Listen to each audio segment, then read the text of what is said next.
Don't sell your XRP. The wealthiest crypto holders don't sell their crypto at the top. Okay. They're borrowing against their holdings to avoid immediate tax gains. All right. Most investors have no idea that this strategy even exists. And I've worked with some of the wealthiest families here in the US, and I want to reveal something that they do to live off of their assets and their crypto. And they hold it for forever without selling it.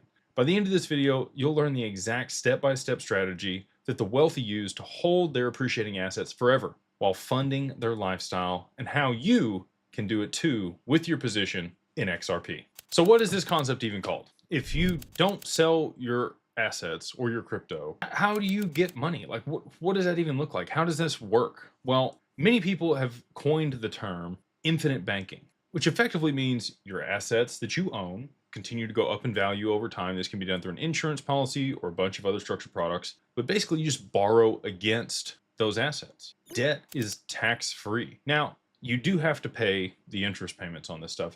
Well, unless it's done through the right type of insurance policy. But for the most part, this is what the wealthiest people in the world do that are billionaires. They own large amounts of equity in publicly traded stocks. They just borrow against those positions to be able to fund their lifestyle. And upon their death, that gets repaid by the appreciated stock, right? So most people think they have two options when it comes to crypto. They can either hold it for, the upside, or they can sell it. But selling creates an immediate long-term capital gains tax obligation, which is typically somewhere between 15 and 20% at the federal level here in the US. Other jurisdictions, it's different, and that's just long-term capital gains. That's not if you bought it this year, which is going to be taxed as regular income. So combined with state tax, you could be looking at somewhere between 25 and 35% on the long-term capital gains, and even up to 50% if it's short-term capital gains on your holdings when you liquidate. That means sell for a profit. Okay, so this means if you had $1 million Bitcoin position, you'd have to give up somewhere between $250,000 and $350,000 in taxes just to take those profits. That's 25 or 30%. Like, that's a lot of money to give to the US government for them to then go use it however they're going to use it. Why not keep it in your pocket? The wealthiest people use borrowing strategies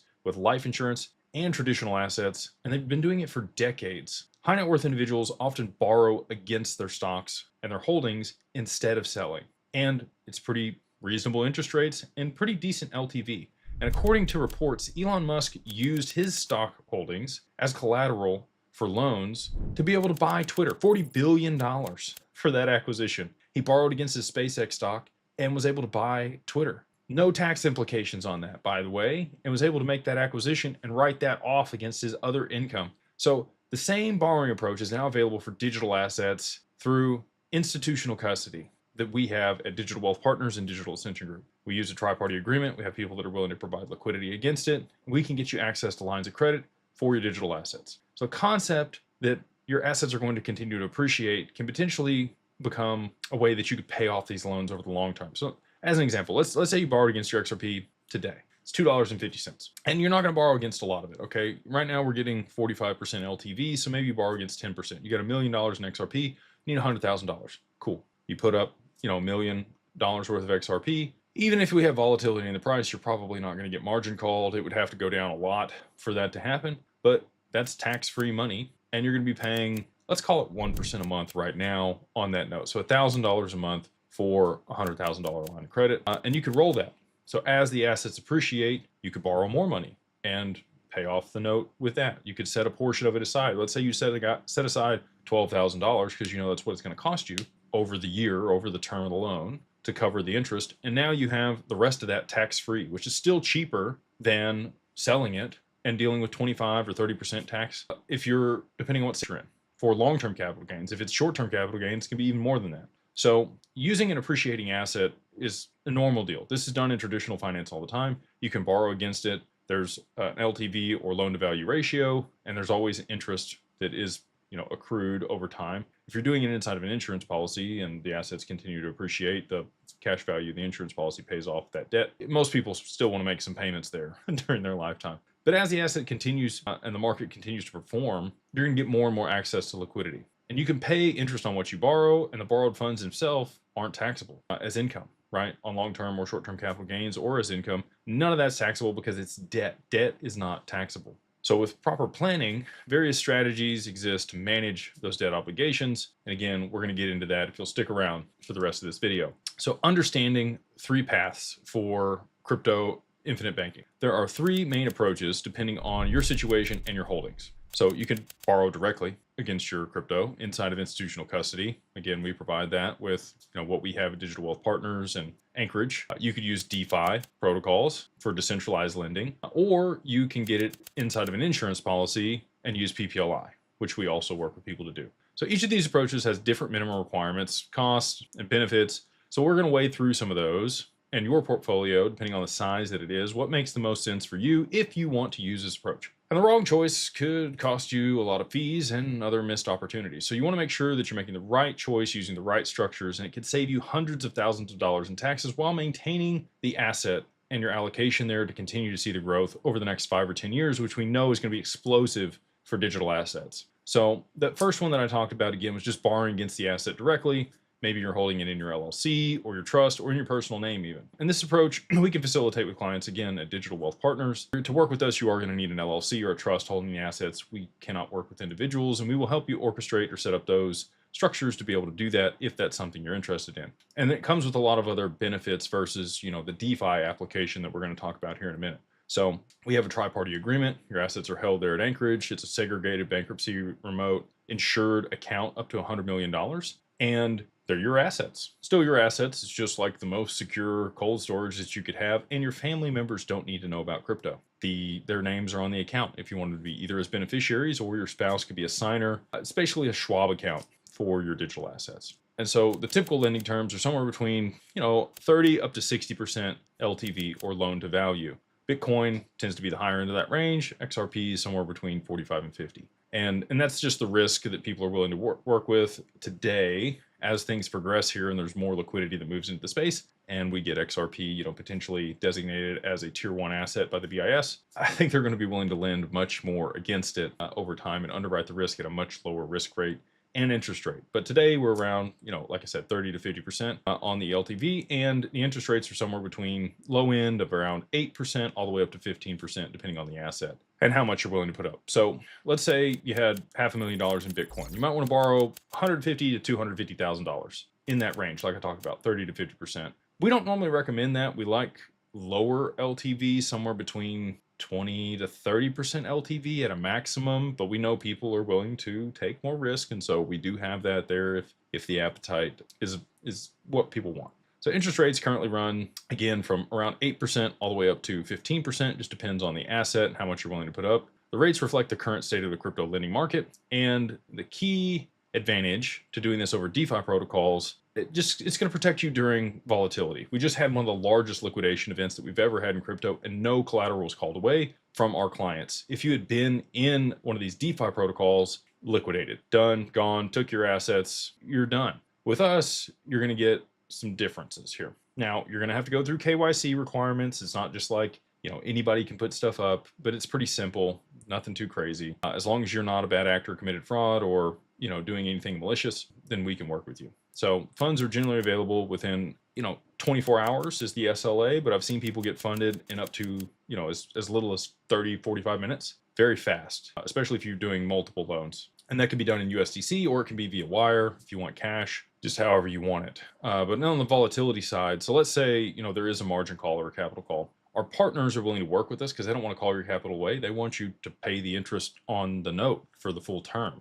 Like, that's how they make money. So they're going to give you 24 hours to cure that. Sometimes they'll give you a little bit longer in certain circumstances. If it's a weekend or something where you can't wire funds over, or it's going to be a little bit before you can get there, they will work with you. Whereas a DeFi protocol, like I said, it's done. As the market matures and regulations evolve, I think lending terms may improve over time, and our lenders will continue to negotiate better rates with us, which we will then again be able to provide to our clients. And banks may even eventually be able to lend against crypto. We've already seen them talk about using this as a collateral asset for mortgages and other stuff. And as the asset class gets adopted, I think that that's going to become much more feasible. Probably the first foot in the door for the institutions is being able to lend against your crypto. And as that happens, I'm seeing it start to happen here at the end of 25 and into 26. I think that the interest rates will come down substantially because there'll be, less risk, one, and then two, there's more competition in the market. So right now, people again are charging somewhere between 8 and 15%. I think you could see that drop down to somewhere between prime plus 1 and maybe 9%. So single digit interest rates against your crypto by early 2026 is my expectation. And the early adopters of these proper borrowing structures could benefit from refinancing this as those interest rates come down, and be like starting your real estate portfolio in the 80s at super high interest rates, and then you kind of have to pony up some extra cash to begin with. But as you refinance and the assets appreciate over time, the interest rate comes down and down and down. You could probably keep your payment the same and borrow more and more money, which will be a cool thing to watch as things progress here. So let's touch on the DeFi side of things, which is the second option if you want to do this. Decentralized finance platforms like Aave and Compound offer crypto-backed lending. And those are the two main ones. There's a lot of other ones out there that are willing to do it. And there's some centralized exchanges, but we're going to speak specifically to the DeFi applications right now. So generally, there's no KYC required. It's a permissionless access, DeFi. That's the whole premise here. It's relatively quick liquidity, like almost instant. You're able to, get Tether or USDC or whatever stablecoin you want from that smart contract. But it does lock it, and you have to give up that collateral. It's not in your name anymore. They're holding it. There's counterparty risk. If the DeFi protocol gets hacked or something else happens, it's not insured. So again, you want to be aware of these things, but rates can vary based on the protocol and the market conditions. They move up and down. They underwrite that risk, how they see fit. So that's another thing. What if the protocol decides that there's too much risk in the market and they're going to raise your interest rate and it's a variable rate deal? Not so good. So a significant consideration is really just going to be about the liquidation that can happen automatically based on the protocol's rules, which is effectively how smart contracts work. If the liquidity requirement is not met and you're not able to top up your margin call in time, they are just going to liquidate it and recover their losses. That is the whole premise behind this. So they're not going to give you 24 hours. There's nobody to work with. It's one and done. You lost your assets. If you have too much leverage, this can be a really slippery slope and can cause people to go broke very quickly. I've seen it happen. So again, that's why we put these provisions in place with our partners to be able to mitigate a lot of that risk when inevitably the markets are volatile in crypto, and it's going to happen with big downward moves. So if this happens really rapidly, you're not going to have a whole lot of time, and you're going to have to be watching it all the time and be worried about it. Just additional mental stress and burden using a DeFi application versus working with an institutional lender inside of institutional custody. But for smaller amounts and short-term time horizons, I think this is probably could be a better solution for people. If it's large amounts of money or longer durations, probably want to do the institutional side. If you need a quick $10,000 or $20,000 against your ETH for a couple months, maybe this is the better deal, right? So speed and accessibility can be beneficial depending on your situation. And for larger amounts, again, I'd probably go the other route. If it's over, everybody wants a number. I'm going to say over 50 grand. You probably want to work with institutional partners on that, just to have some safeguards, because that's starting to get up there in the amount of money. If it's a smaller amount and you have a lot to put up, probably not as big an issue. So the last one that I mentioned is private placement life insurance. And this is where the typical, infinite banking would come about. But this is a much higher requirement. It's going to be at least $5 million in most applications to be able to get this funded. The time horizon to get it done is much longer. In order to be able to borrow against a policy, it needs to be at least a 5 pay most of the time. Could be even more than that, 7 to 10 pay. So what does that mean? Well, you have to pay the premiums and the cash value that's going to accrue in the policy over a duration of time and years, not just a lump sum in. Because if you put a lump sum in, like they figured this out, the IRS and regulatory bodies saw people using this vehicle for this and nipped it in the bud. So you don't want a modified endowment contract. You want to make sure that things are spaced out over time. And this is a much more sophisticated approach, generally reserved for people with significant amounts of cash. Today in the US, you're only able to fund these policies with cash, and then you can acquire the assets inside of them if that's the way you want to do it. If you are not a US or Canadian citizen, you can do this offshore in Bermuda or Cayman. There's a few other jurisdictions that have these sophisticated policies, and you can invest the assets in kind into those policies. So, again, there's pros and cons to all of these, and you want to make sure that you're doing the right one for your jurisdiction and what's best for you and your family. So the policy would then become tax advantage. So you could trade assets inside the policy as long as you're meeting the diversification standards for the jurisdiction that the policy's in. Here in the US, you need at least 5 investments. No one investment can make up more than 55% of the total policy. Again, and you're going to have to work with a fiduciary. You're going to have to work with an RIA to manage these assets inside this policy, but you can own just about whatever you want inside there. So if you wanted some real estate, you want some private equity, you want some crypto, you want some stocks, you want some private credit, the world is your oyster inside these policies. Again, kind of subject to somebody else managing that for you. And there's some specific ways that you have to work with this stuff. So again, just kind of circling back here, what's the benefit of this? Well, as the cash value accrues inside this policy and the assets appreciate, you can borrow against the policy. And again, there's some nuance there into how that's done and the parties that are involved in the underwriting. This isn't like a DeFi application. Okay, it's not like a one and done easy deal. Again, if speed and efficiency are your game, the other two ways are probably the way that you want to go. This is more of a long-term tax optimization strategy for lines of credit that you may want to borrow a year from now, 2 years from now. You want to have a little more forethought if you're using private placement life insurance in a properly structured estate plan. And again, if that's something that you want to work on and you want to do, if you want the best professionals in the world working with you, you can just reach out to us at Digital Ascension Group, and we have those in our back pocket that we can share with you to be able to get you access to all of these, higher end, if you want to call them that, structured financial products that don't exist out there for the majority of the market. So I'm going to get into, an actual situation that we have with one of our clients and what they decided to do and how we walk them through that. And again, I probably need to state this. Nothing here is financial advice. It's only entertainment and educational purposes only. You always want to speak with a financial advisor, which is who we can refer you to at Digital Ascension Group. We have Digital Wealth Partners. You can go to digitalwealthpartners.net and work with a financial advisor that will advise you on your crypto and knows about these structured products and everything that we have there, the lines of credit included. So if that sounds cool to you, we would love to work with you. And you can just go check it out at the contact us page on that website. So without further ado, we'll jump into the scenario here. So let's say you had this client had bought the XRP at 50 cents and they're holding 4 million of those XRP. And, this was when the price was still low early on. They were worth about $2 million. And they believed that XRP was going to go up in value. And obviously it's gone up a little bit since then. And so they took the loan out then and they borrowed about $500,000. So, if they had sold that $500,000 as it appreciated, they would have owed the long-term capital gains on it. But because they borrowed it and the appreciation on the asset happened, now they're in a really good position for LTV. And if they wanted to borrow down more, they could. And that's kind of the secret sauce here. As the assets continue to appreciate, the line of credit that you can borrow gets larger and larger and larger. As long as you're using that capital in an intelligent way and you're not just blowing through it, you want to make sure that you have enough reserves or putting it as something that cash flows enough to be able to cover or service the debt on this stuff, or at least setting enough aside for the time frame that you think it's going to take to get to a position where you can refinance your loan. So again, you want to work with a financial advisor on this. I'm not giving you any financial advice.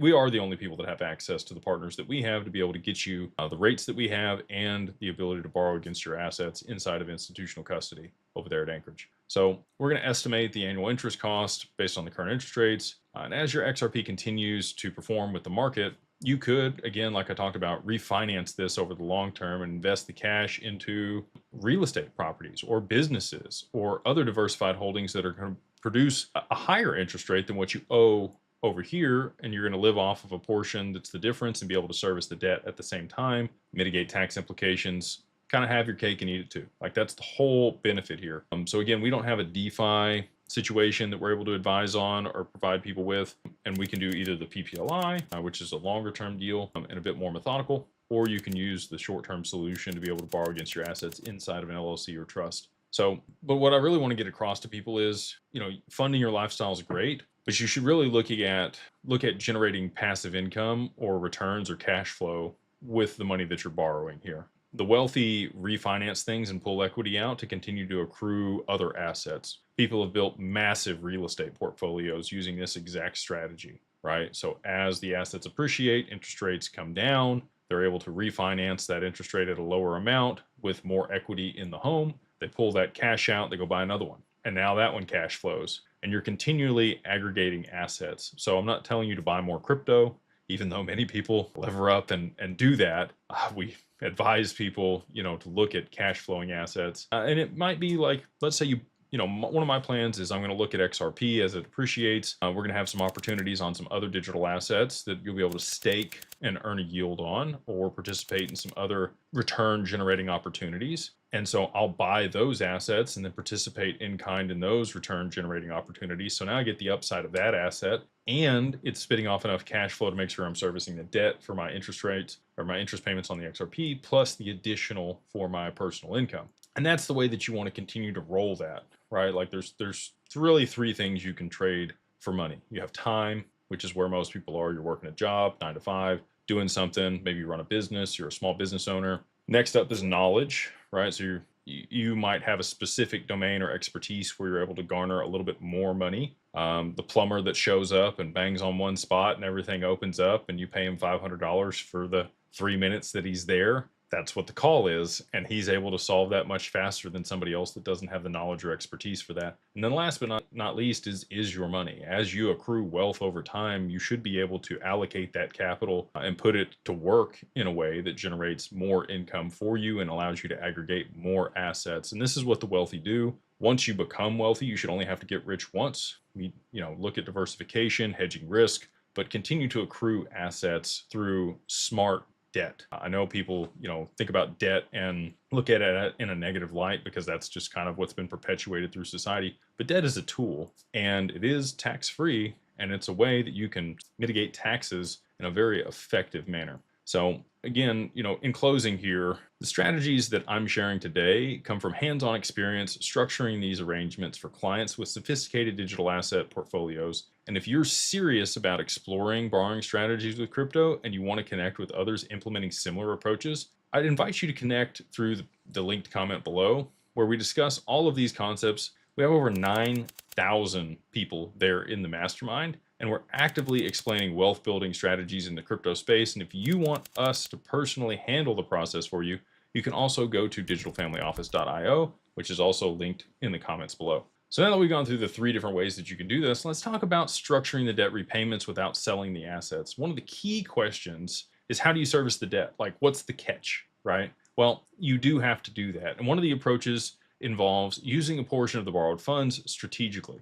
So some investors find annuities or other structured products that generate predictable income. The annuities are going to take at least a year before they're going to start paying out, unless it's a lot of money that you're borrowing and you're going to put up more of that money inside the annuity versus, using a lot of it for other things. So you want to look again at income producing strategies that can help cover the interest obligations. So let's break this down. For an example, you borrow $1 million against your crypto. You might allocate $200,000 to one of these structured products or something else to be able to generate income. It might be a real estate property where you finance it and you know that the additional there is going to come back to you on a quarterly basis or a monthly basis and help you service that debt. You might also look again at some of the other assets out there that are producing monthly cash flows. If there's a yield-bearing product on some of these digital assets, you might consider parking a portion of it there and getting the upside in that investment, plus having enough to cover your interest payments. Or you could just park it and know that you're going to use that amount of money to be able to cover the interest for whatever the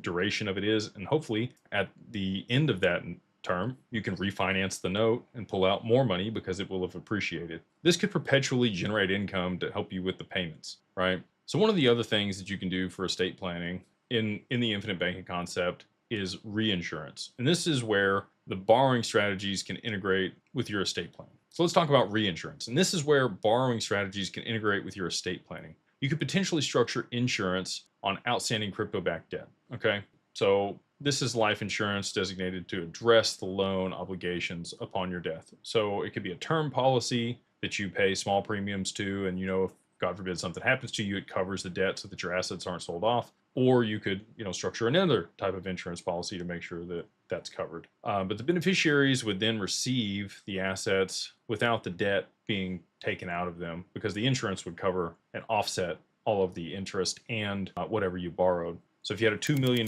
crypto position, you borrowed $1 million against it, you could get a $1 million life insurance policy to make sure you're covering that outstanding debt. And the annual premium varies based on age and health and policy structure. There's a bunch of stuff there, but that's one way to make sure that you're assets are not going to be sold off upon your death. And the advantage of this structure is that you've utilized your crypto during your lifetime, borrowing against it to be able to fund your lifestyle, investment, and other business ventures, and you're avoiding the immediate crypto tax gains and the obligations that you would have if you sold. Plus, your heirs will inherit the assets according to the estate plan without having to sell them off, like we talked about. Inside of a properly structured PPLI policy, you can integrate both of these things, but we see a lot of people just do it with, borrowing against their assets in their LLC, and then they'll get a term policy to make sure that they're covering that debt if, God forbid, something were to happen to them during that period of time. So let's run a cost analysis on this stuff. People often get focused on interest rates without considering the complete picture.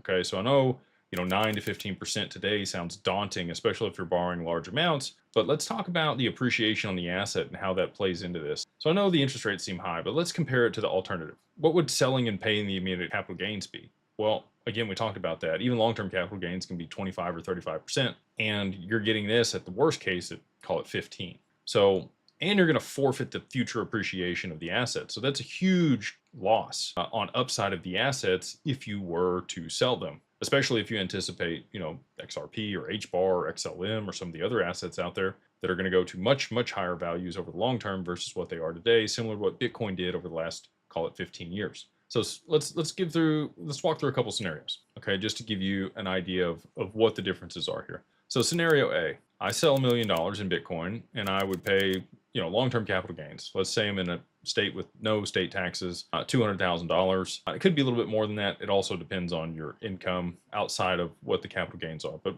just for easy math, we'll keep it there. So you'd have $800,000 of the projected gains, right? And that's if you bought at $1 and it went to $1 million. So, there's going to be cost basis and some other calculations in there.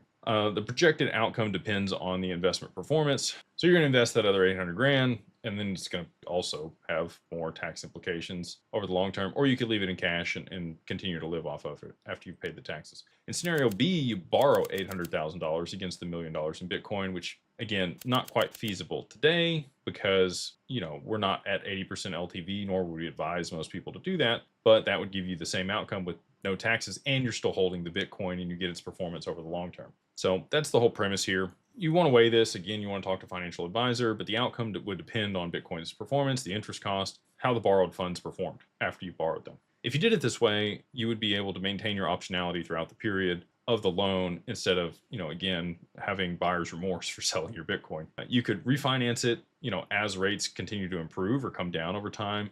You can also add collateral during market dips to adjust your LTV, and you maintain exposure to potential significant upside without having to deal with the tax implications. So the potential advantage is if your crypto appreciates substantially, each percentage point of growth above the interest rate is an additional gain retained versus not having it and watching it continue to climb after you've sold, or something significant happens and there's a big jump in price, you're going to be kicking yourself. All right, so in closing here, the difference between lasting wealth with crypto and simply riding the volatility comes down to implementation. These strategies we're covering today aren't theoretical. They're being used right now by investors who understand that holding isn't enough. You need structure, you need protection, and you need a plan to extract the value without destroying the asset's cost basis, okay? And if you understand this, this is what wealthiest families in the world, Rockefeller method, people that have implemented this exact strategy, borrowing against appreciating assets is the way the wealthiest people in the world do this tax-free.